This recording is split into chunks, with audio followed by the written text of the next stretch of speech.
నిపుణులైన విదేశీ ఉద్యోగులను ఆకర్షించేందుకు ఉద్దేశించిన అత్యంత కీలకమైన H1B వీసా ఎంపిక విధానంలో ఒక చారిత్రాత్మక మార్పు దిశగా అమెరికా ప్రభుత్వం పటిష్టమైన అడుగులు వేసింది. ఇప్పటివరకు కొనసాగిన ర్యాండమ్ లాటరీ పద్ధతికి స్వస్తి పలికి వర్కర్ వెయిటెడ్ సెలక్షన్ అనే కొత్త నిబంధనను అమలు చేయాలని వైట్ హౌస్ నిర్ణయించింది. వైట్ హౌస్ యొక్క బడ్జెట్ నిర్వహణ కార్యాలయం ఈ కొత్త నిబంధనపై తన సమీక్షను పూర్తి చేసింది. ఈ పరిణామంతో ఈ కొత్త రూల్ అధికారికంగా ప్రచురించబడి అమలులోకి రావడానికి సిద్ధంగా ఉంది. ఈ మార్పు అమెరికాలో ఉద్యోగం చేయాలనుకునే విదేశీ టెక్ నిపుణులకు, వారికి స్పాన్సర్ చేసే కంపెనీలకు గణనీయమైన ప్రభావాన్ని చూపనుంది. పాత విధానంలో H1B వీసా కోసం దరఖాస్తు చేసుకున్న ప్రతి అప్లికేషన్కు లాటరీలో సమాన అవకాశాలు ఉండేవి. ఎంత ఎక్కువ జీతం ఉన్న ఉద్యోగమైనా, ఎంత తక్కువ జీతం ఉన్న ఉద్యోగమైనా లాటరీలో వాటికి సమానమైన విలువ లభించేది. ఈ విధానం కొంతమంది ఉద్యోగులు తక్కువ జీతాలకు ఉద్యోగాలు చేస్తూ వీసాలు పొందేందుకు లేదా కొన్ని కంపెనీలు వీసాను దుర్వినియోగం చేసేందుకు దారితీసింది. కొత్త విధానంలో ఈ సమస్యను పరిష్కరించాలని ప్రభుత్వం లక్ష్యంగా పెట్టుకుంది. దీని ప్రకారం H1B వీసా ఎంపిక ప్రక్రియలో ఉద్యోగికి ఆఫర్ చేయబడిన వేతనం ఆధారంగా ప్రాధాన్యత ఇవ్వబడుతుంది.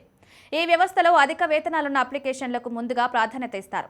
దీనికి సంబంధించిన ఎంపిక క్రమం అత్యధిక వేతనం ఉన్న వేజ్ లెవెల్ 4 ఉద్యోగాలకు, వేజ్ లెవెల్ 3, ఆ తర్వాత లెవెల్ 2 ఉద్యోగాలకు, అత్యంత తక్కువ వేతనం ఉన్న వేజ్ లెవెల్ 1 ఉద్యోగాలకు క్రమంలో వర్తిస్తుంది. ఈ కొత్త విధానం వల్ల కేవలం వీసా కోసం తక్కువ జీతంతో దరఖాస్తు చేసుకునే వారి సంఖ్య తగ్గించవచ్చని, నిజంగా నిపుణులైన ఎక్కువ జీతం పొందగలిగే అభ్యర్థులకు ఎక్కువ అవకాశాలు లభిస్తాయని ప్రభుత్వం భావిస్తోంది. ఈ కొత్త విధానం అమలులోకి వస్తే దాని ప్రభావం వివిధ వర్గాలపై స్పష్టంగా కనిపిస్తోంది. ఇప్పటికే అధిక వేతనాలు పొందే వారికి, అధిక నైపుణ్యాలు కలిగిన వారికి ఈ మార్పు వల్ల మరింత లాభం చేకూరుతుంది. వారి వీసా పొందే అవకాశాలు గణనీయంగా పెరుగుతాయి.